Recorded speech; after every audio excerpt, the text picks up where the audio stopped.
देखो बच्चों, हम अध्याय खरपतवार पढ़ रहे थे। तो हमने खरपतवार की परिभाषा पढ़ी और कुछ खरपतवार की विशेषताएं पढ़ी। जिनमें हम खरपतवार की विशेषताओं में हमने पढ़ा खरपतवार की विशेषताएं। इसमें हम पढ़ रहे थे, पहली विशेषता पढ़ी थी हमने बीज उत्पादन अधिक होना। बीज उत्पादन अधिक होना। दूसरी विशेषता हमने पढ़ी थी अधिक गहरी जड़ें होना। खरपतवार की अधिक गहरी जड़ें होना। तीसरी विशेषता हमने पढ़ी थी बीजों की अधिक जीवन क्षमता। अधिक जीवन क्षमता। चौथी हमने पढ़ी थी फसल व खरपतवार के बीजों में समानता। फसल व खरपतवार के बीजों में समानता। और पांचवी हमने पढ़ी थी बीजों पर सुरक्षा का आवरण। बीजों पर सुरक्षा का आवरण। हमने पढ़ा था इसमें कि जो खरपतवार के बीज होते हैं उन पर रोम, कांटे, उनकी बीज सख्त आदि पाए जाते हैं। तो ये एक प्रकार से इनकी क्या करते हैं, सुरक्षा करते हैं। अब हम छठी विशेषता पढ़ेंगे वानस्पतिक प्रजनन, और आपको ये लिखनी भी है। छठी है वानस्पतिक प्रजनन। आपको लिखना है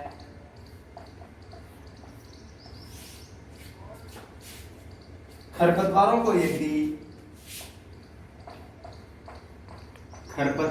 को यदि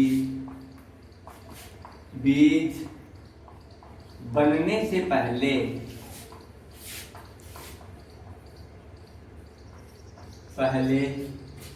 नष्ट कर दिया जाता है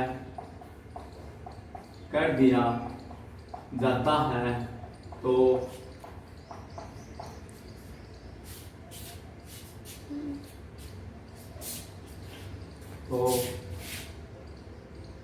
खरपतवार के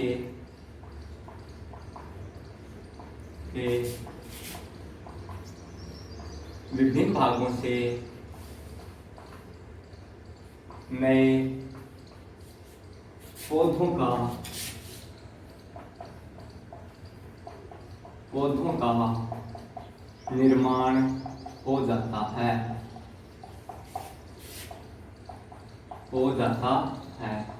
इसे वानस्पतिक प्रजनन कहते हैं।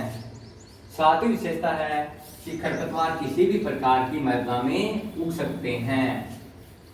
इनके लिए जरूरी नहीं है कि आपको उपजाऊ मिट्टी ही चाहिए, तो प्रत्येक प्रकार की मृदा में क्या कर सकते हैं, वृद्धि। प्रत्येक प्रकार की मृदा में वृद्धि।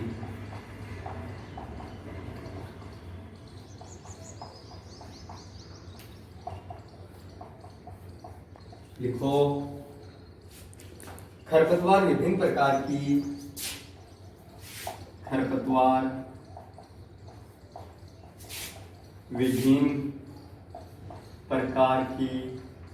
आपने 11वीं क्लास में अम्लीय, क्षारीय और लवणीय तीनों मृदाएं पढ़ी थी।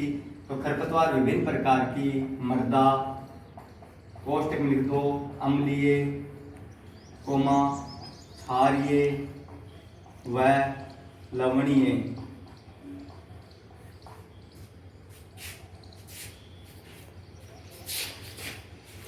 में आसानी से वृद्धि कर सकते हैं।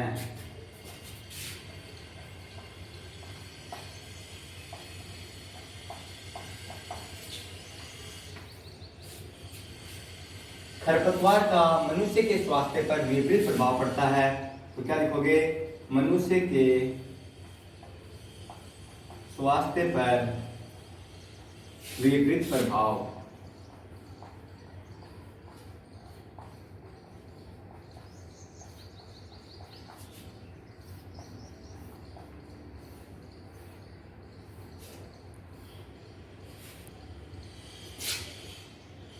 बहुत से खरपतवार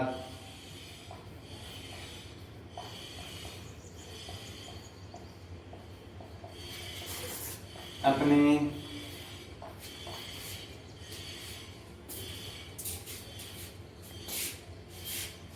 कड़वे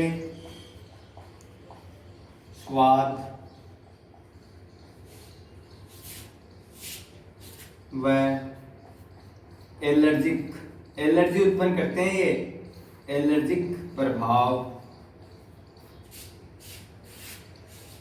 के कारण मनुष्य के स्वास्थ्य पर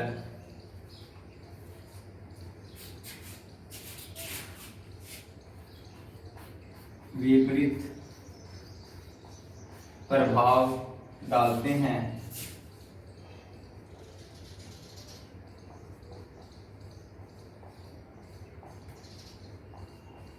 उदाहरण के लिए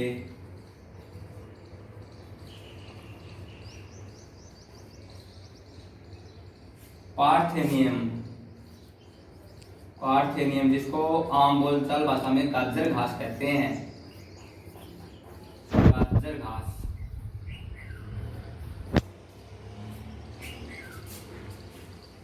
के संपर्क में आने से, कोई व्यक्ति इसके संपर्क में आ जाता है तो चर्म रोग, खुजली वगैरह हो जाते हैं। पार्थेनियम गाजर घास के संपर्क में आने से चर्म रोग,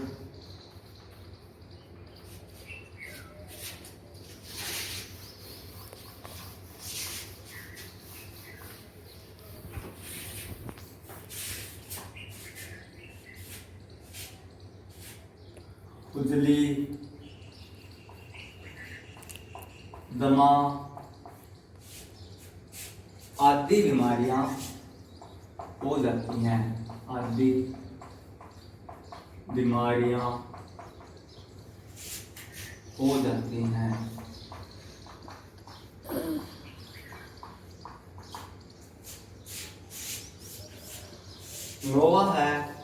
नौवीं विशेषता है शीघ्र प्रकीर्णन।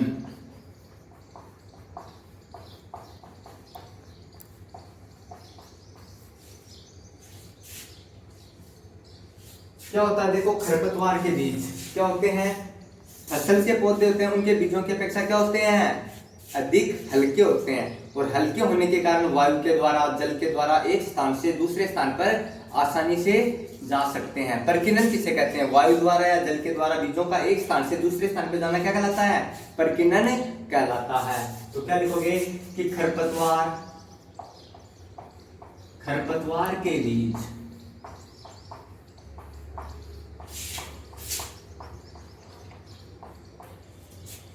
फसल पौधों की अपेक्षा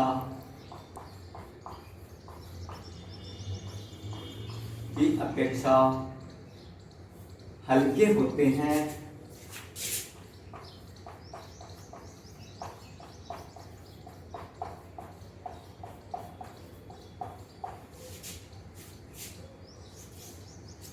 जो विभिन्न माध्यमों के द्वारा, माध्यम यहाँ पर क्या है? वायु है, जल है। ये जो विभिन्न माध्यमों के द्वारा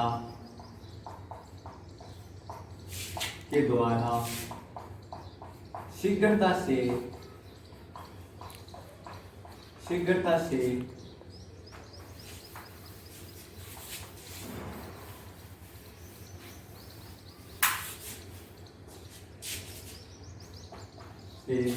एक स्थान से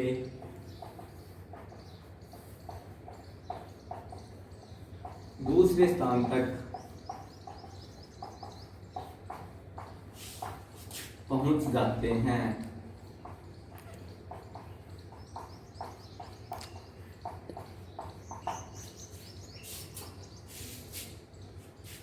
इसके अलावा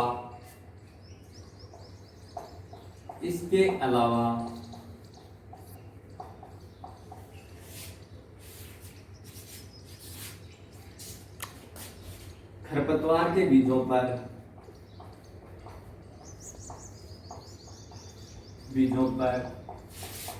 पुक, कोमा, बाल, इसको रोम बोलते हैं, कोमा, कांटे आदि पाए जाते हैं।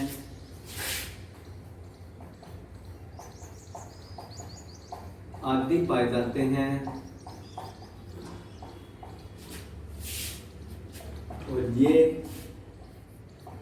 पशुओं के शरीर से चिपककर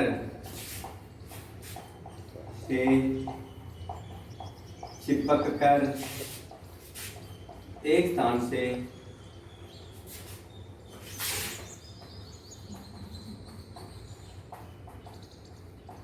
दूसरे स्थान पर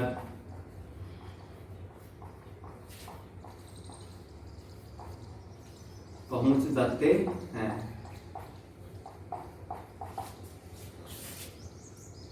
गोखरू देखा आपने, गोखरू, और गोखरू के क्या होते हैं? कांटे होते हैं। और ये कांटे जब पशु की त्वचा या उनके बाल या उनके रोम के साथ चिपक जाते हैं और पशु एक स्थान से दूसरे स्थान पर क्या होता है? चला जाता है, और वहीं पर ये कांटे गिर जाते हैं, तो वहां पर क्या होता है? ये खरपतवार आसानी से उग जाते हैं।